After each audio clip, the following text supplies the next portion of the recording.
ఆంధ్రప్రదేశ్లో అంగన్వాడీ కార్యకర్తలు నిరసన కొనసాగుతోంది. అయితే ప్రభుత్వం వారిపై ఒత్తిడి తెస్తోంది. నిజానికి వాళ్లకు ఈ సాయంత్రం 5 గంటల వరకే గడువు ఇచ్చింది. కానీ అంగన్వాడీలు మాత్రం తమ నిరసనకు ముగింపు పలకలేదు. ఈ క్రమంలో టెంట్లు తీసేస్తామంటూ పోలీసులు వారికి వార్నింగ్ ఇస్తున్నారు. ఒకవేళ టెంట్లు తీసేయని పక్షంలో తామే తీసేస్తామంటున్నారు. దీంతో అంగన్వాడీల ధర్నా వద్ద ఉద్రిక్త పరిస్థితులు నెలకొనే అవకాశం కనిపిస్తోంది.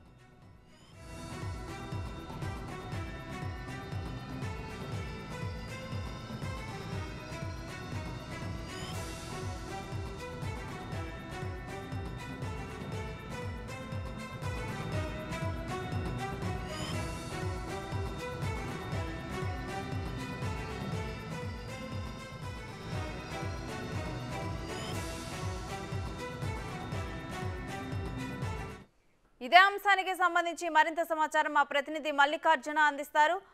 మల్లికార్జున్, అంగన్వాడీల ధర్నా సెంటర్ వద్ద టెంట్ల వద్ద ప్రస్తుతం అసలు పరిస్థితి ఏ విధంగా కొనసాగుతుంది?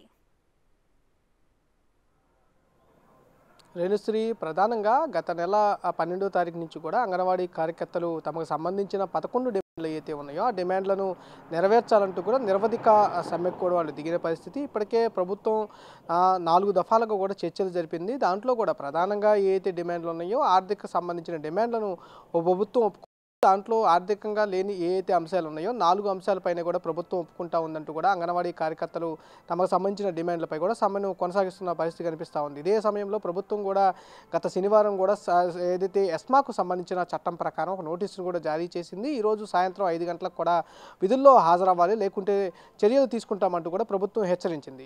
ఏదైతే అంగన్వాడీ కార్యకర్తలకు ఇచ్చిన ఏదైతే గడువు ఉందో ఆ గడువు కూడా 5 గంటలకు ముగియడం జరిగింది. ఆ గడువు తర్వాత కూడా పోలీసులు ప్రధానంగా ఈరోజు 5 గంటల వరకే మీకు సమయం ఉంది ఆందోళన చేసుకోవడానికి అంటూ కూడా ప్రతి టెంట్ హౌస్ దగ్గరికి ఏదైతే అంగన్వాడీ కార్యకర్తలు ఆందోళన నిర్వహిస్తూ ఉన్నారో రాష్ట్ర వ్యాప్తంగా ఉన్న ప్రతి ధర్నా చౌక్ కూడా వెళ్ళటం, అక్కడికి పోలీసులు అంగన్వాడీ కార్యకర్తలకు వివరించడం. ఎందుకంటే మీకు ఇచ్చిన ప్రభుత్వం ఏదైతే ఎస్మా చట్టం ప్రకారం టైం ఇచ్చిందో మీకు ఈరోజు సోమవారం 5 గంటల వరకు, సాయంత్రం 5 గంటల వరకు ఏదైతే ఇచ్చిందో ఆ సమయం ముగియగానే మీరు ధర్నా చౌకుల్లోంచి వెళ్ళిపోవాలంటూ కూడా వాళ్ళు పోలీసులు వాళ్ళకి వెల్లడించడం జరిగింది. కానీ అంగన్వాడీ కార్యకర్తల మటుకి ససేమిరా అంటూ మొదటి నుంచి కూడా ప్రభుత్వం ఎస్మా చట్టం ఉపయోగించక ముందు కూడా ప్రభుత్వానికి సంబంధించి మీరు ఏదైతే మేము 11 డిమాండ్లు పెట్టామో 11 డిమాండ్లు కంపల్సరీగా అమలు చేస్తూనే జీవోలు ఇస్తేనే మేము సమ్మెను విరమిస్తామంటూ కూడా వాళ్ళు పదే చెబుతున్న పరిస్థితి కనిపిస్తూ ఉంది. ఈ నేపథ్యంలో కూడా కొంచెం అంగన్వాడీ కార్యకర్తలపై కూడా ప్రయోగాన్ని ఎస్మా చట్టాన్ని ప్రయోగించి కూడా వాళ్ళని దారిలోకి తెచ్చుకోవాలని ప్రయత్నించినప్పటికీ కూడా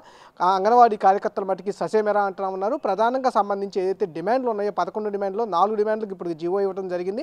మిగతా 7 డిమాండ్లకు సంబంధించి వాటికి కూడా జీవో ఇచ్చి ఒప్పుకుంటేనే మేము సమ్మెను విరమింపజేస్తామని కూడా పదే చెప్తున్న పరిస్థితి కనిపిస్తూ ఉంది. రాష్ట్ర వ్యాప్తంగా ఇప్పటికే పోలీసులు ఏదైతే వారికి వెల్లడించడం జరిగిందో టెంట్లను మీరన్నా తొలగించండి పక్షంలో మేము తొలగిస్తామంటూ కూడా వాళ్ళకి హెచ్చరించినట్టు కూడా తెలుస్తూ ఉంది. ఈ నేపథ్యంలో కూడా అంగన్వాడీ కార్యకర్తలు ప్రభుత్వంతో తేల్చుకునేందుకే కూడా సిద్ధమైనట్టు కూడా తెలుస్తూ ఉంది.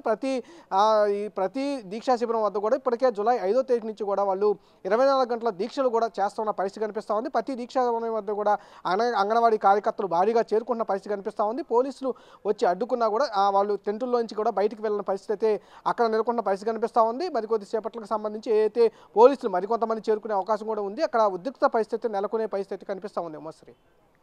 Right, thank you Mallikarjun.